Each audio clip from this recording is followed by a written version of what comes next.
네, 안녕하세요. 오늘은 3단원 첫 번째 시간이에요. 사회문화는 총 5단원으로 구성이 되어 있는데 1단원, 2단원을 지금까지 여러분들과 함께 했고 이제 3단원 들어갈 차례예요. 3단원만 문화 파트라고 할 수 있어요. 나머지 1, 2, 4, 5는 이제 사회문화잖아요, 우리가. 그래서 사회화학과 관련된 내용이라면 3단원만 문화, 인류학과 관련된 내용이라고 할 수 있습니다. 그래서 이제 3단원의 내용은 역시 하는 말이지만 어렵지 않아요. 그래서 한번 보도록 할게요. 오늘 첫 시간이니까 일단 먼저 문화의 의미와 속성. 문화라고 하는 게 뭔지, 무슨 의미를 가지고 있고 어떤 속성을 가지고 있는지를 파악해보고 그 다음에 문화를 바라보는 여러 가지 관점을 이해하고 문화 다양성을 존중하며 조화를 추구하는 태도를 가진다. 이 문화를 바라보는 여러 관점은 여러분들이 중학교 때부터 배웠던 그런 개념들을 조금 더 심화해서 배우는 거기 때문에 거의 비슷하다고 생각해도 돼요. 그래서 한번 차근차근 보도록 하겠습니다. 먼저 문화의 의미를 한번 볼게요. 문화라고 하는 거의 의미에는 이제 좁게 문화를 해석하는 것과 넓은 의미로 문화를 해석하는 게 있어요. 먼저 좁은 의미로 문화를 해석하면은 좀 고급스럽고 세련되고 진보되고 발전되고 이런 것. 너는 문화인이 아니구나. 손으로 뭐 밥 먹는 친구를 보면서 너는 문화인이 아니구나. 좀 덜 됐구나. 이렇게 이야기하기도 하잖아요. 아닌가요? 그래서 문화의 의미는 좁은 의미로 해석할 때는 좀 더 진보적이고 발전됐다는 표현을 할 때 그렇게 좁은 의미의 문화를 사용합니다. 그래가지고 예를 들면은 문화시설. 우리가 문화시설 하면 떠오르는 게 뭐 영화관 이런 거 떠오르잖아요. 예술적인 것, 세련된 것, 진보된 거 이런 거. 그 다음에 이제 문화인의 밤 이런 거 했을 때 예술인들의 그런 행사 이렇게 볼 수 있고 또 문화 행사 이런 거 역시도 뭐 영화 상영이라든지 뭐 오페라, 클래식 아니면 음악, 밤 산책 이런 것도 다 문화 행사라고 하잖아요. 이런 식으로 좀 세련되고 진보 예술적인 거 이런 것들을 볼 때 우리가 좁은 의미의 문화로 이해한다 이렇게 볼 수 있습니다. 반면에 넓은 의미의 문화는 이렇게 세련되고 진보되고 이렇게 좁게 해석하는 것이 아니라 그냥 그냥 사람들이 후천적인 학습을 통해서 공유하는 그런 생활 양식으로 드러나는 모든 것들의 총체로서 예를 들면 여기 보세요. 청소년 문화. 청소년들이 어떻게 의복을 입고 어떻게 식문화를 하고 어떻게 친구 관계와 교우 관계를 하고 이런 것들 전부 다. 뭐 청소년들은 요새 막 이렇게 스트릿 패션 모르겠다. 청소년들 너무 예쁘게 잘 입죠. 뉴진스 패션 이런 것들. 몰라. 아무튼 그리고 그 다음에 식문화, 마라탕을 좋아하는 그런 청소년들의 문화. 그리고 친구들하고 카톡으로 이제 안 하고 인스타, DM 이런 걸로 대화하는 그런 것들. 그러니까 이런 것처럼 그냥 청소년들한테 나타나는 그런 생활 양식의 총체로서 넓은 의미로 본다는 거지. 그래서 한국인들의 문화, 대중들의 문화 이런 식으로 좀 크게 넓은 의미의 문화가 있습니다. 그래서 좁은 의미, 넓은 의미를 구분을 하셔야 되고 그 다음에 이렇게 딱 예시를 밑에 봤을 때 이걸 딱 보고 이게 좁은 의미의 문화로 쓰였는지 넓은 의미의 문화로 쓰였는지를 파악할 수 있어야 돼요. 한번 볼게요.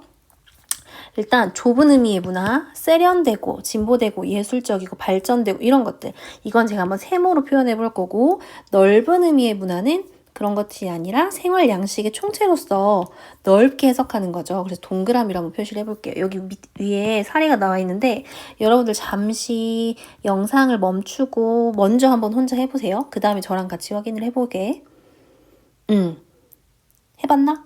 그럼 저랑 같이 한번 보도록 하겠습니다. 문화인의 문화는 좁은 의미의 문화라고 할 수 있겠죠. 너 문화인이구나. 이렇게. 그 다음에 민족 문화. 그 민족이 가지고 있는 생활 양식, 그러니까 넓은 의미의 문화겠죠. 그 다음에 문화생활. 이거 자주 나오는 기출인데, 문화생활은, 오늘 문화생활 좀 즐겨야겠다 하면은 좀 영화 보러 간다거나, 아니면 뭐, 스테이크 썰러 간다거나, 이렇게 좀 예술적이고 좀 고급스러운 걸 의미하죠. 그래서 문화생활에서는 좁은 의미의 문화고요. 그 다음에 청소년들의 문화는 넓은 의미라고 볼 수 있죠. 그 다음에 이제 문화상품. 요거는 좁은 의미의 문화라고 볼 수 있습니다. 문화를 소비하는 그런 상품들. 그 다음에 지역 문화. 전주시의 지역 문화. 이런 것들. 지역 문화, 넓은 의미. 그 다음에 신문의 여러 가지 경제, 사회, 정치면, 그 중에서 문화면, 예술과 관련된 부분이죠. 그래서 신문의 문화면은 좁은 의미의 문화. 그 다음에 전통 문화는 넓은 의미. 문화 산업은 특정 그 예술과 관련된 그런 분야를 의미하잖아요. 예술 체육 분야. 그래서 문화 산업도 좁은 의미. 문화재 좁은 의미의 문화라고 볼 수 있고요. 그러면 식당에서 지켜야 되는 뭐 에티켓 이런 것들 넓은 의미의 문화라고 볼 수 있습니다. 문화누리 카드. 이 문화누리 카드로 전체적인 모든 걸 할 수 있는 걸까요? 아니죠. 문화생활과 관련된 것들을 할 수 있겠죠. 그래서 좁은 의미의 문화고요. 그다음에 대중문화가 대중들이 가지고 있는 생활 양식, 그래서 대중문화 이렇게 넓은 의미의 문화로 구분할 수 있어요. 그래서 여러분들이 한번 꼭 해보시고 여기 다시 이제 문화의 의미에서 좁은 의미, 넓은 의미 이렇게 봤는데 여기 비교해보자 라고 해가지고 물질 문화랑 비물질 문화 우리 교과서에는 없는 내용인데 수능이나 모의고사에 한 번씩 출제되기도 하는 개념이라서 한번 비교해서 볼게요. 문화에는 이제 물질 문화라고 하는 게 있고 또 비물질 문화라고 하는 게 있다. 이게 뭐냐면 물질, 눈으로 보이는 거죠. 그래서 의식주를 포함한 모든 것들이 다 물질 문화로 구분이 돼요. 의식주를 포함한 모든 거, 눈에 보이는 거, 그 다음에 플러스 그걸 만드는데 필요한 기술까지도 우리는 물질 문화라고 구분을 한다. 예를 들면 집, 사람이 살아가는데 필요한 의식주, 집이죠, 집. 요거, 집을 만드는데 필요한 건축 기술, 이런 것도 다 물질 문화다라고 보시면 되겠습니다. 반면에 비물질 문화라고 하는 거는 물질이 아닌 거, 제도나 관념, 사상, 종교, 철학, 제도, 법, 막 기타 이런 것들 있죠? 이런 거 눈에 보이지 않는 것들. 이런 것들은 우리가 비물질 문화로 구분을 한다. 그러니까 구분하는 문화의 의미로서 이렇게 좁은 의미, 넓은 의미 구분할 수 있고, 그 다음에 이제 물질 문화와 비물질 문화로 구분했을 때는 이걸 어떻게 구분시키느냐 이렇게 보시면 되는데, 물질 문화, 비물질 문화는 이렇게 간혹 가다가 모의고사에 등장하는 정도예요. 여기서는 이제 좁은 의미, 넓은 의미를 조금 더 주의 깊게 보셔야 될 것 같아요. 문화의 의미는 이 정도로 하고 이제 문화의 속성으로 바꿔보겠습니다. 문화에는 5가지 속성이 있는데 이 5가지를 꼭 암기하셔야 돼요. 5가지. 근데 이제 어려운 게 아니라 사례를 보고 이게 어떤 문화의 속성과 관련이 깊냐 이런 거를 파악하실 수 있으시면 돼요. 한번 볼게요. 먼저 첫 번째. 문화는 새로운 문화 요소의 등장과 사회 변동에 따라 끊임없이 변화한다. 문화가 딱 하나 만들어지면 그대로 고정불변 이게 아니라 계속해서 변화하죠. 변동성입니다. 변동성. 문화는 변하기 마련이에요. 당연하죠. 변동성. 그래서 새로운 환경에 적응하는 과정에서 새로운 문화 요소가 추가되거나 기존의 문화가 사라지기도 한다. 여성의 지위 변화. 옛날에는 여성들의 지위가 뭐 집사람, 안사람 이런 표현이 있는 것처럼 가정주부의 역할이 컸다면 오늘날은 그러지 않죠. 남성과 동등하게 사회생활의 주체로서 존재하잖아요. 여성의 지위가 변화했고 가족 문화도 변화했죠. 옛날에 이제 아버지 중심의 가부장제였다면 지금은 공동체, 엄마, 아빠, 외식 메뉴 함께 정하고, 그죠? 오히려 또 엄마의 영향이 더 커지기도 하고요. 그 다음에 의복의 변화. 옛날에는 주 의복이 우리 한국 사람들은 한복이었다면 지금은 다 서양식 변화. 그렇게 비교해 볼 수도 있고, 또 과거엔, 예전에는 시대에 따라서 유행하는 아이템들이 다르죠. 이런 것들도 다 문화의 변동성이라고 볼 수 있겠죠. 자, 어렵지 않아요? 그 다음에 2번째. 문화는 언어나 문자 등 상징 체계를 통해서 다음 세대로 전승되어 축적된다. 문화는 계속해서 무언가가 새로운 요소가 추가돼가지고 축적된다. 새로운 문화 요소가 축적돼요. 그래서 백김치 형태였던 김치. 원래 하얗게 백김치 형태로 먹었었는데 과거에 거기에 젓갈도 들어가고 고춧가루도 추가돼서 현재와 같은 그런 빨간색 김치가 된 거. 계속해서 추가되는 거. 축적돼서 변하죠. 축적성입니다. 축적성. 문화는 이런 축적성의 특성을 갖는다라고 볼 수 있어요. 그 다음에 3번째, 문화는 타고나는 것이 아니라 상징을 통해서 후천적으로 학습된다.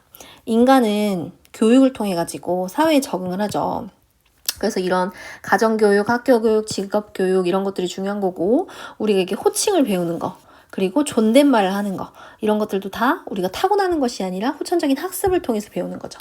학습성의 속성을 가지고 있어요. 학습성. 그리고 우리 한국 사람들이 빨간 김치, 매운 거를 잘 먹는 거는 우리가 타고난 우리 민족의 습성인가요? 아니죠. 어렸을 때부터 엄마가 김치 이렇게 하얗게 물에 씻어가지고 먹여주기 시작하면서부터 점점 매운 거에 익숙해져서 우리가 지금 매운 거 잘 먹게 되죠. 그런 것처럼 우리는 학습성을 통해 가지고 배우게 된다라는 거죠. 문화의 속성, 학습성. 그 다음에 네 번째. 문화의 각 구성 요소는 서로 유기적 관련을 맺으면서 전체를 이루고 있다. 총체성 같은 말로 또는 전체성이라고도 불러요. 그러니까 문화가 어느 한 분야에서만 뚝딱 이렇게 생기는 게 아니라 다른 여러 가지 복합적인 요인들로서 존재하고 또 한 문화가 변하면 다른 문화들도 연쇄적으로 변동이 가지고 오고 그런 거죠. 그래서 한 문화가 요소가 변동이 있으면 이와 관련된 다른 문화 요소도 연쇄적으로 변한다. 그래서 인터넷의 발명으로 여기서 딱 끝나는 게 아니라 이게 사회 전반에 걸쳐서 여러 가지 변화를 가져왔죠. 인터넷을 통해서 재택근무가 가능해지고 근데 우리 쇼핑 같은 것도 온라인 쇼핑 이런 거 많이 하잖아요. 쇼핑 문화. 경제적인 측면도 많이 변했죠. 이게 영향을 다 주는 거지. 그리고 친구들 간의 관계도 예전에 무조건 만나서 뭐 노는 게 전부였다면 인터넷의 발명으로 이제 온라인상에 새로운 친구들 생기고 야 우리 이따 끝나고 저녁에 뭐 계곡 앞에서 만나자. 무슨 게임인지 뭐 리니지 뭐 롤인가? 리니지인가? 아무튼 뭐 협곡에서 만나자 막 이런 표현 쓰잖아요. 그래서 이렇게 굉장히 그런 사회 전반에 여러 가지 변화를 가져온다. 즉 문화는 전체성의 특성을 가지고 있다라고 볼 수 있습니다.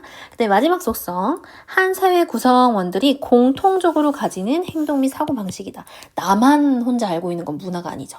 그 의미에 대해서 그 문화를 공유하는 사람들은 그 문화의 의미가 무엇인지를 다 알고 있다는 거야. 사례 한번 보세요. 세뱃돈.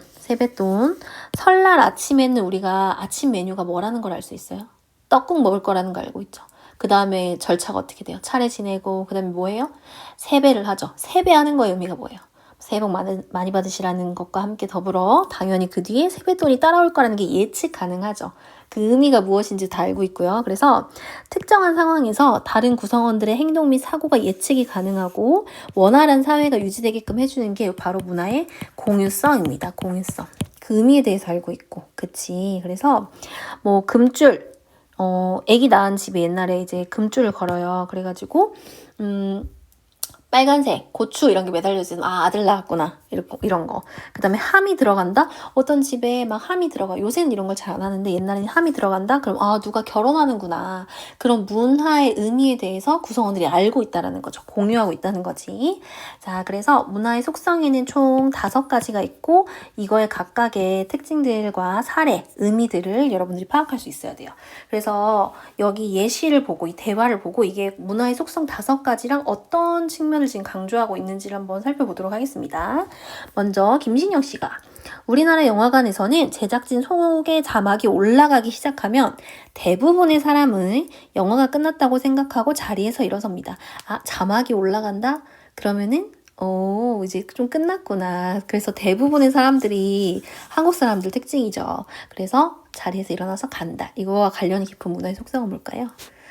공유성이라고 할 수 있겠죠. 그 의미에 대해서 모두가 알고 대부분의 사람들이 이렇게 행동한다는 거, 공유성을 지금 이야기하고 있고요. 안영미 씨. 영화 상영 전에 영화관 예절에 대한 광고를 계속 내보낸 결과 뭐 핸드폰은 꺼주세요 이런 광고를 계속 내보낸 결과 이젠 영화 상영 중에 휴대전화를 사용하는 사람이 거의 없어요. 학습성의 효과를 보여주고 있는 거죠. 학습성. 문화는 학습을 통해서 습득된다. 후천적으로. 송은희 씨. 영화 산업의 발달은 기업의 이윤 추구, 기술의 발달, 문화생활에 대한 욕구 증가, 미디어를 통한 다양한 분야에 이런 것들과 밀접한 관계가 있습니다. 총체성 또는 전체성을 특징을 보여주고 있고 원래는 2D 평면 영화로 상영했는데 최근에 3D 입체 화면이 등장하더니 더 나아가서 냄새, 바람 이런 것까지 추가돼서 그래서 4D 영화까지 나오고 있어요. 축적성과 관련된 특성을 보여주고 있고 과거에는 영화관 한 곳에서 한 편의 영화만 상영했는데 뭐 제일극장 이런 데서 한 달에 한 편 이런 식이었는데 요즘은 멀티플렉스 영화관에서 여러 편의 영화를 상영하기 때문에 보고 싶은 영화를 좀 더 자유롭게 고를 수 있게 되었어요. 변했죠. 영화 산업이 변했죠. 그래서 변동성. 과거에는 이랬는데 이렇게 됐어요. 변동성과 얘들아 축적성을 친구들이 많이 헷갈려하는데 그 차이는 뭐냐면 변동성은 다 이제 문화의 속성이니까 이게 5가지가 다 있는 거야. 근데 비슷하면서도 다르기 때문에 반드시 포인트를 짚어줘야 돼요. 문제에서 포인트를 짚어줄 수밖에 없어.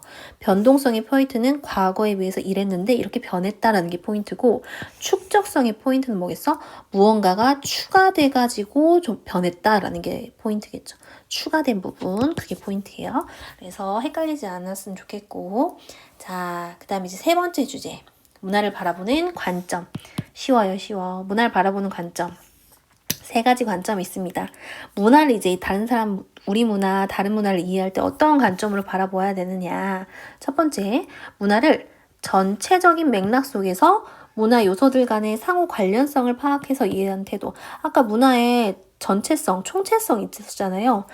관련이 다 있으니까 문화를 이해할 때 딱 그 부분만 이해하는 것이 아니라 전체적으로 상호 관련성이 있는구나 이런 걸 따져보는 그런 태도가 필요하다. 그래서 총체적으로 보는 총체론적 관점이 있습니다. 그래서 문화 요소들은 서로 의존적이며 유기적으로 관련되어 있기 때문에 한 측면만을 보면 문화를 제대로 이해할 수가 없다. 그래서 전체적으로 파악해야 된다라는 거죠. 당연한 말이죠. 두 번째 관점. 한 사회의 문화를 그 사회의 독특한 환경과 상황, 역사적인 맥락 속에서 이해한 태도.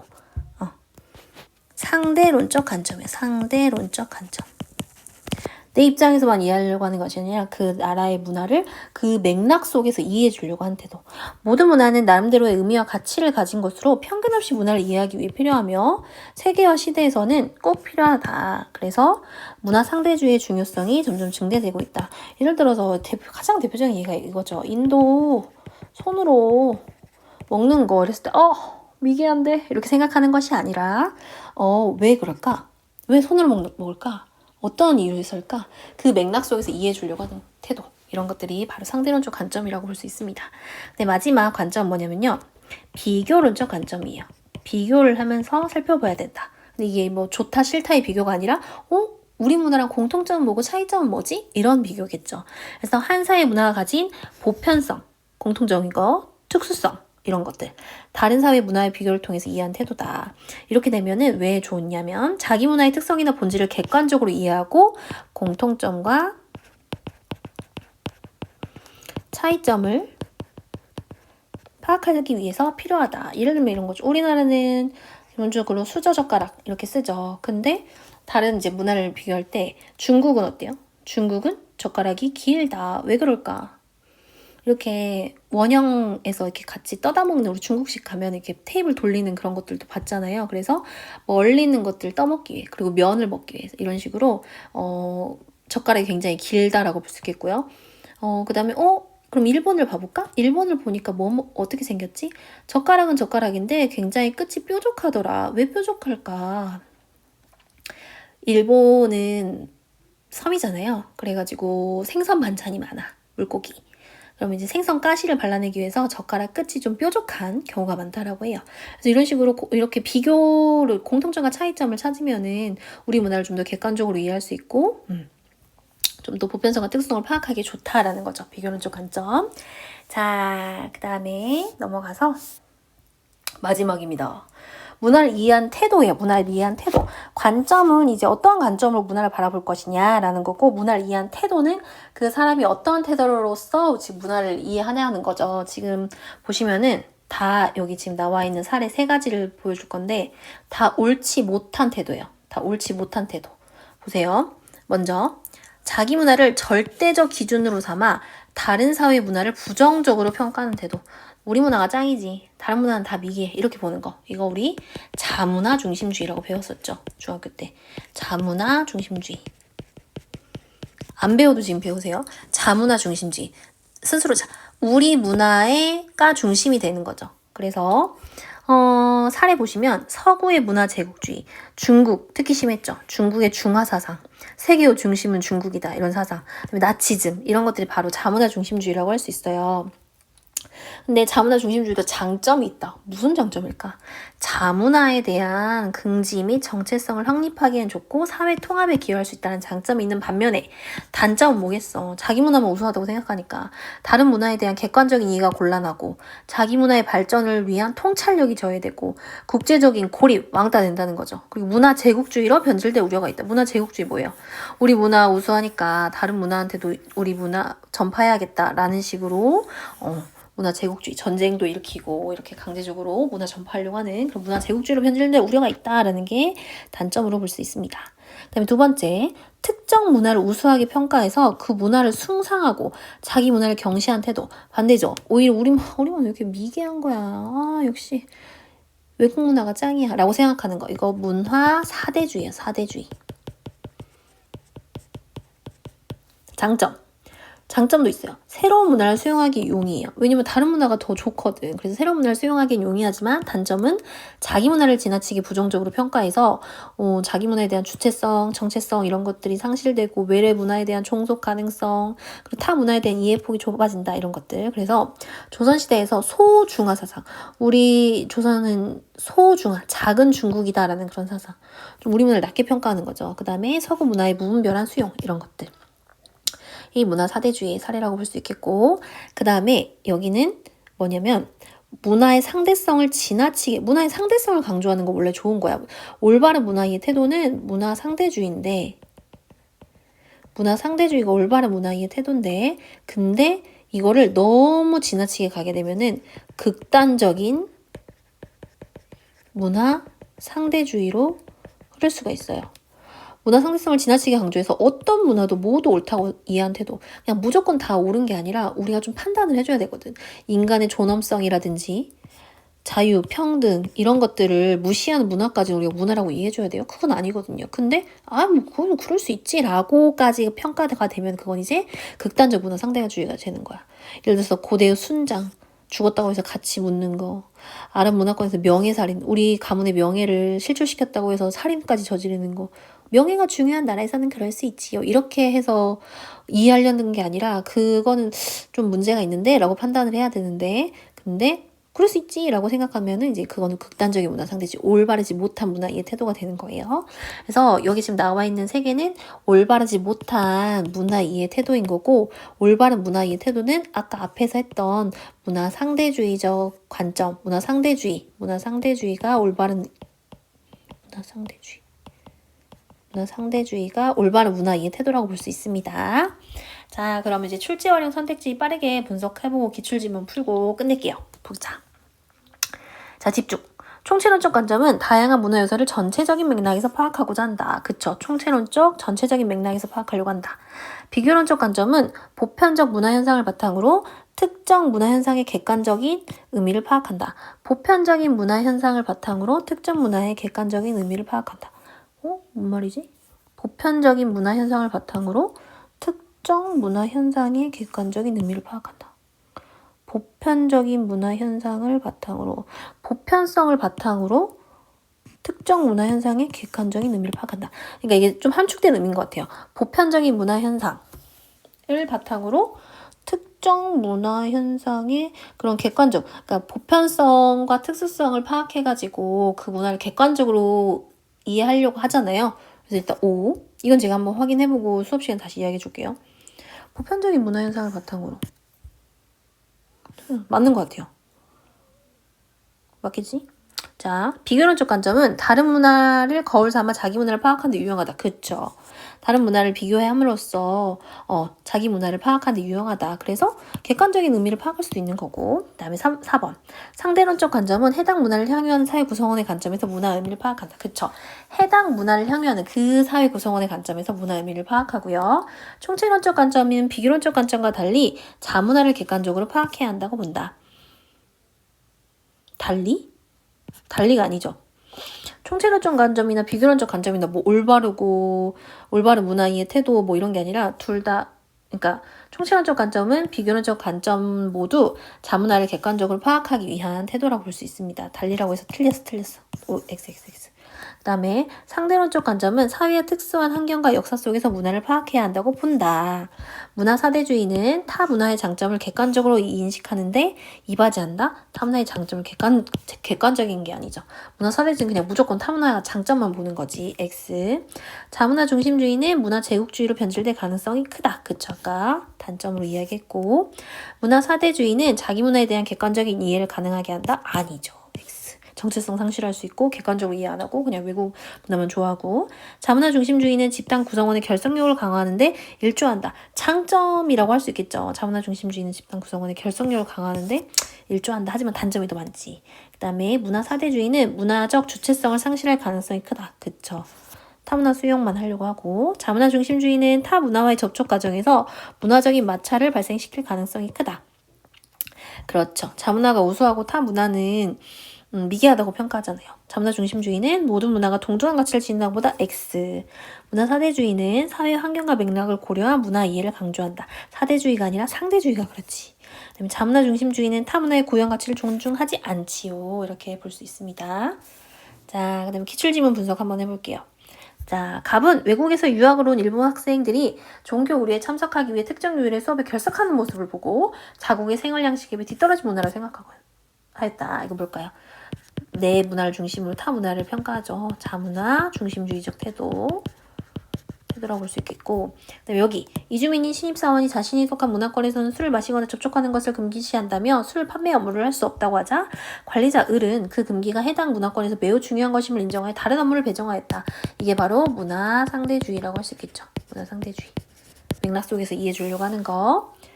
그 다음에 남미 원주민 중 하나인 아체족은 5살 정도 되어도 어른이 목마를 태우거나 안고 다니는 경우가 많다. 이러한 양육법을 보고 서구인들은 아이의 독립심을 저해하는 방식이라며 평가절하하기도 한다. 그러나 아체족이 수렵 채집 생활을 하는 열대 우림에는 독충과 뱀, 맹수가 득실거린다. 이들의 양육법은 위험한 환경 속에서 아이의 생존율을 높이기 위한 생활 방식으로서 나름의 가치가 있는 것으로 보아야 한다. 자, 이게 바로 문화 상대주의적 태도라고 할 수 있겠죠. 그 사이 맥락 속에서 이해해주는 태도잖아요.